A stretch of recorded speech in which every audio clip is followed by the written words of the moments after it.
What's going on, boys? NealGuides here. Welcome back to another video. And in today's video, we're going to go over the 4-4-2 second variation tactics. The 4-4-2 second variation, the difference between a normal 4-4-2 flat and a 4-2-4 is you have two CDMs. So to play the entire game, you do have a bit more safer options because I suppose you've got two players on CDMs that sit a bit deeper. So it allows you to go a bit more forward. So it's kind of a formation to use for the entire game, not just an attacking formation when you're losing. So let's say you want to start the game and apply pressure. We're going to go through all the tactics and instructions right now as well. Now, because we have two CDMs, we can make some sacrifice in terms of defensive style.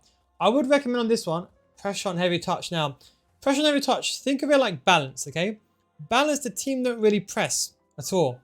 But with pressure on heavy touch, think of it as your team is always on balance, but let's say your opponent takes a heavy touch or there's a loose ball available, the team applies pressure. So think of it like balance, but when there's a good chance you win the ball, the team apply pressure. It's very, very good off the ball. With two CDMs at cut passing lanes, you're pretty secure in terms of that. The width, obviously leave it on default. The 4-4-2 is quite naturally a wide formation.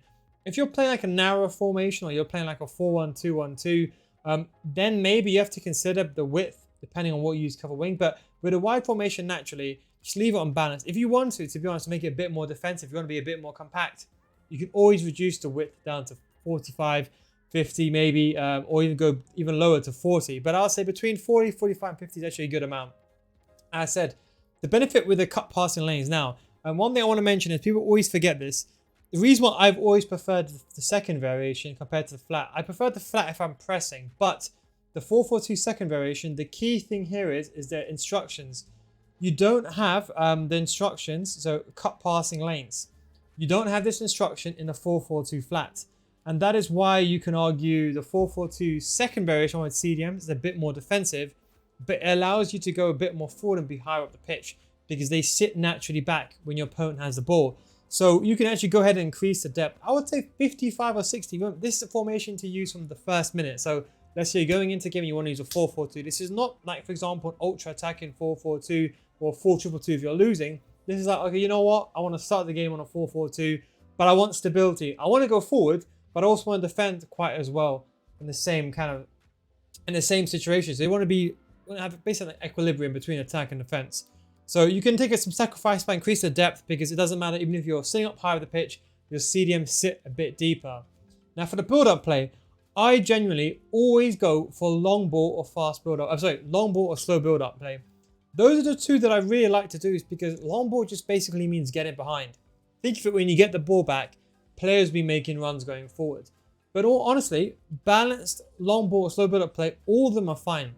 I actually like slow build-up play because what it does is if you know how to trigger runs manually, let's say for example, when you get the ball with your left mid or your right mid, you know how to do 1-2s backwards, and you know how to, if you're like a top tier elite player, I would strongly consider using slow build-up play because what you can do is, the problem is when you're getting pressed, if you have a long ball or fast build-up play or whatever, players move forward too quickly.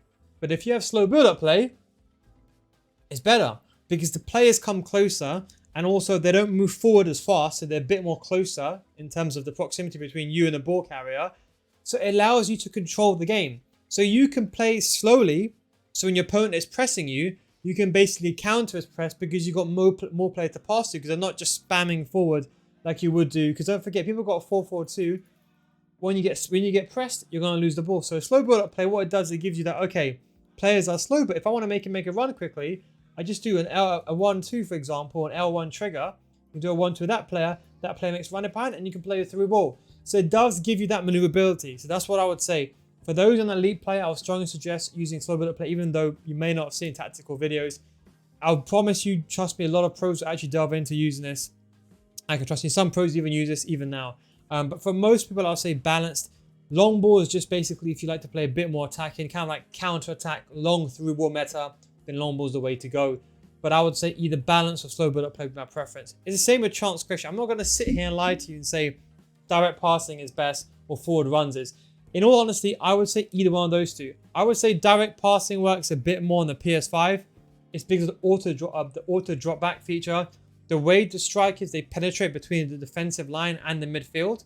It works very well on next gen. On old gen, for example, the PS4, I prefer forward runs. So in all honesty, Whichever one you prefer, just use it, try it out. Because honestly, I'm not going to sit here and say this tactic, give you a tactic. Because a lot of people, what they do is they copy a tactic and they be like, oh, this is it.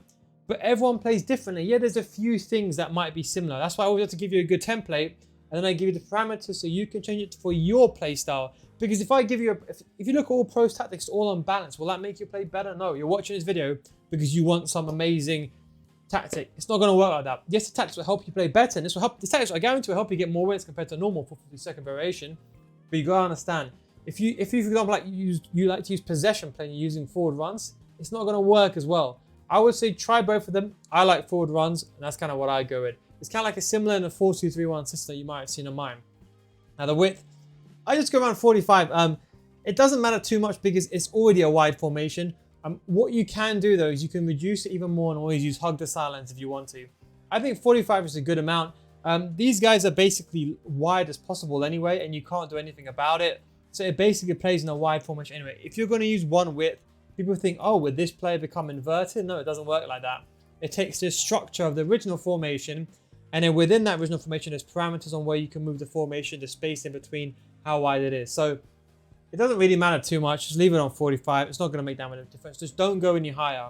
Why increase the width when you can use hug the sideline, D-pad tactic, and solve that issue anyway?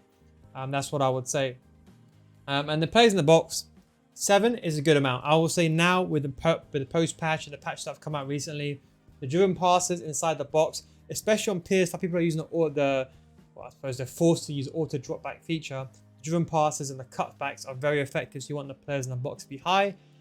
For the corners and free kicks, I would leave this on 1 as kind of a security measure. Now, for both the strikers, I put them both on stay forward and stay central. Just my personal opinion. And while I just want to quickly plug my FIFA School Series. If you do want to get better at FIFA, you can come to my FIFA School Series, patreon.com/NealGuides. Link is down below in the description. And if you don't get better after 1 month, I'll refund your money. That's a NealGuides guarantee. You can read all the information over here in regards to it. And I said, if you don't get better after 1 month, I'll refund your money. We've got loads of tutorials on there. And we have the Division 10 to Elite Division. So I'll show you every single game that I play from the Division 10 all the way to Elite Division, just using base football. No mechanic abusing, no none of this nonsense, no shot cancels, just basic FIFA, no skill to show that anyone can do it no matter what skill level you are, how old you are. I know most of you guys are 35, 40 years old. It's not an excuse, guys. Don't forget these videos about meta nonsense, OP skill move tactic. It's all about the basics. Get the basics first, then you excel. Link is down below in the description for that. But it's the same with tactics as well. So stay central, stay forward for both the strikers. I always put stay forward because I want them to stay centrally. It's very important. Now, for the left mid and right mid, I put them both, generally speaking, on come back in defense. You don't need to put, get into the box for a cross because you have that anyway. I put them both on come back in defense. Now, depending if you have a long ball or not, if you have slow build-up play, I would recommend putting these guys on, getting behind. So keep them both on come back in defense and getting behind. Otherwise, you can just leave it unbalanced. But I would recommend putting getting behind if you are using slow build-up play, as I mentioned over here. Now, the 2 CDMs. Now, you have a choice. Because these guys are CDMs, as I mentioned, the cut passing lane instruction is of the paramount importance. That's what you need to have on this team. The cut passing lane, what it basically does, a lot of people don't realize this, but it's what saves a lot of players, even elite players, because what happens is, let's say that's your your opponent's striker, that's your opponent's cam, right? Let's just say cam, yeah? With cut passing lanes, what happens is that the AI naturally goes between the players. And it makes it easier for you to defend because you can position him to run back or position him to run forward. So it's actually very effective. Whereas man mark, for example, sometimes they get dragged away with the striker. You don't really want that. With cut pass lanes, they stay there. They stop the passing lane for you. And you can always switch to them to control the manu to run back or to apply pressure. So you do have that safe bet. I've always used cut pass lanes since it came out in FIFA 19. Since Dynamic Tactics came out. And I haven't changed since then, although that's been for longer. But I mean, like Dynamic Tactics as a whole. Since FIFA 19 and the invention of Dynamic Tactics in FIFA Series, I've always gone cut passing lanes. What you can do is you leave the most attacking player. So for example, I have Cancelo in my team. Team of the year, Cancelo. I put him on get forward, or you can leave him on balance. So if you want to make it more attacking, you can put these players on cut passing lanes. I would recommend 2 good CDMs. Someone like a Kante or like a Vieira. Alongside someone like a Hullet or like a Cancelo or like a Mateus. I have 2 Team of the Year players. I play Hakimi and Cancelo, 2 Team of the Year players in CDM. 1.7 million or 5-6 million in total. Class on the grass.